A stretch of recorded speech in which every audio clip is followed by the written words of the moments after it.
Hello everyone, study आई vision में आपका स्वागत है। चलिए शुरू करते हैं। आज हम पढ़ेंगे प्राचीन भारत में विदेशी आक्रमण।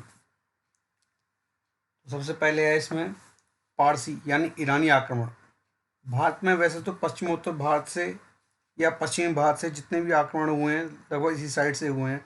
जैसे 1600 ईस्वी में ईस्ट इंडिया कंपनी का आगमन हुआ, 16वीं शताब्दी में डच फ्रांसीसी कंपनियों का आगमन हुआ, 1498 में वास्को डी गामा आगमन, पुर्तगाल कंपनी का आगमन हुआ।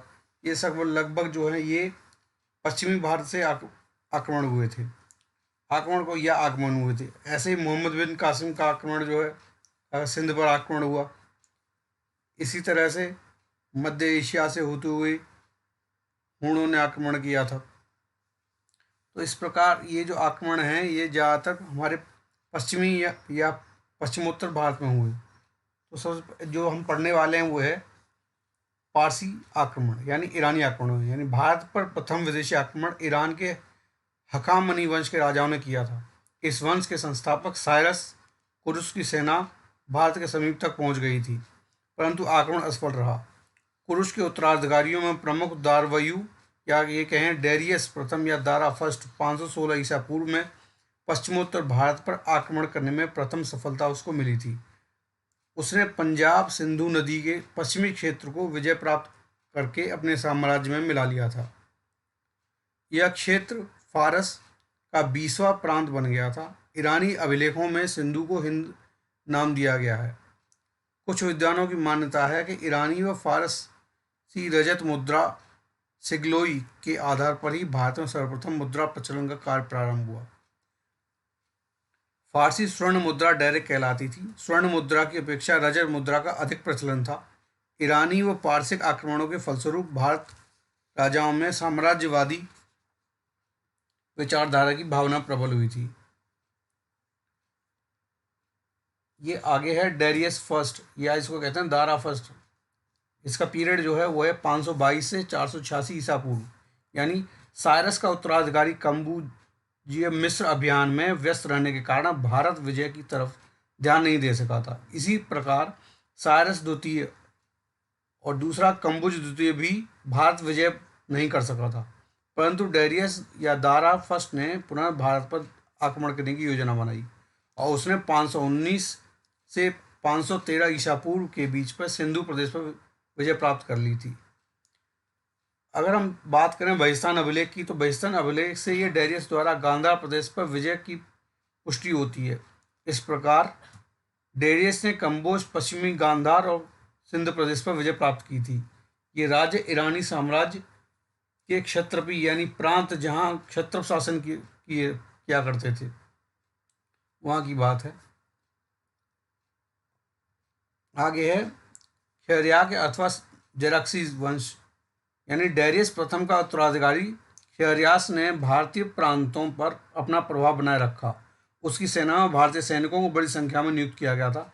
इस सेना ने यूनान के साथ हुए युद्ध में यानी ईरान व यूनान में भाग लिया था। पारसिक संपर्क के फलस्वरूप भारत के पश्चिमोत्तर प्रदेशों में खरोष्ठी लिपि का जन्म हुआ। ईरानी इसे आरमेक लिपि से उत्पन्न हुई मानते हैं। आगे है सिकंदर का आक्रमण।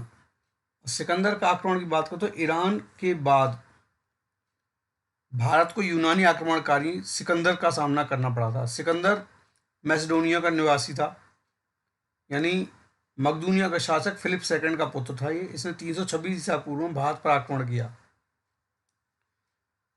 सिकंदर के आक्रमण के समय पश्चिमोत्तर भारत अनेक छोटे छोटे राज्यों में विभक्त था, जिसमें कुछ गणतंत्रात्मक एवं कुछ राजतंत्रात्मक थे और जिनको अलग अलग जीतना सिकंदर के लिए आसान था।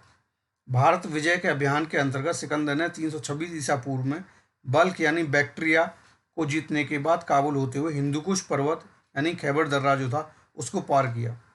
निकैया या विजयनगर जो भारत का सबसे निकटवर्ती प्रदेश था में तक्षशिला के राजा आम्बी के नेतृत्व में एक शिष्टमंडल सिकंदर से मिला और उसे पूर्ण सहयोग का वचन दिया।